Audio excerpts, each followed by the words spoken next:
Assalomu alaykum. Quyosh quvozlari Rex quyonimiz tug'ibdi. Shu bolalarini endi tekshirib olib, ularga siqimjoq bermoqchimiz. Hozir bittalab sanaymiz endi, xudo xolasa. Mana ikkita. Bularning otasi karlik baran. Endi bular gibrid bo'ldi. Toza zot hisoblanmaydi. Shunda ham chiroyli chiqdi bolalar. 5 ta.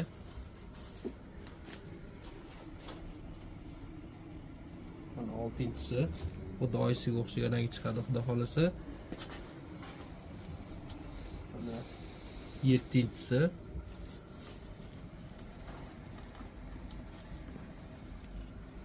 Sakkizinchisi.